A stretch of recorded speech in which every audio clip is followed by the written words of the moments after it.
প্ৰথমতে আপোনালোকৰ জৰিয়তে গোটেই অসমবাসীলৈ অসমীয়া নৱবৰ্ষ আৰু বহাগ বিহু উপলক্ষে শুভেচ্ছা যাচিছোঁ।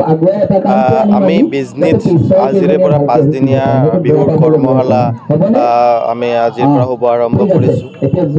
আমাৰ মাননীয় মুখ্যমন্ত্ৰী ডক্টৰ হেমন্ত বিশ্ব শৰ্মা ডাঙৰীয়াৰ নেতৃত্বত বিহুখন গোটেই বিশ্বৰ প্ৰতিষ্ঠা কৰিবলৈ সক্ষম হৈছে।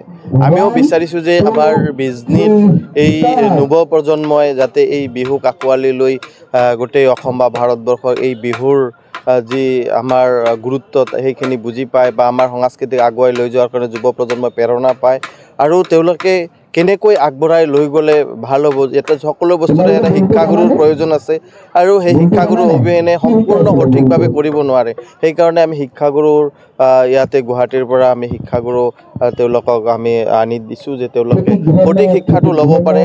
বিহু কেনেকৈ আমি নাচিলে ভালকৈ বা ঢুলীয়াসকলে কেনেকৈ ঢোল বজালে ভালকৈ হ'ব পাৰে, সেই তাৰ কাৰণে আমি এই ব্যৱস্থাখিনি আমি কৰিছোঁ আৰু খুব ধুনীয়াকৈ বিজনীৰ ৰাইজেও সহযোগ কৰিছে। আমাৰ বিজনী ৰঙালী বিহু আঞ্চলিক যি ৰঙালী বিহু উদযাপন সমিতি আছে তেওঁলোকেও যথেষ্টখিনি সহযোগ কৰিছে। মই ভাবোঁ যে আজিৰে পৰা শুভাৰম্ভ হৈছে আৰু খুব ধুনীয়াকৈ সমাপন হ'ব। তাৰ কাৰণে যুৱ প্ৰজন্মই অলপ হ'লেও প্ৰেৰণা লাভ কৰিব, সেইটোৱে মূল উদ্দেশ্য।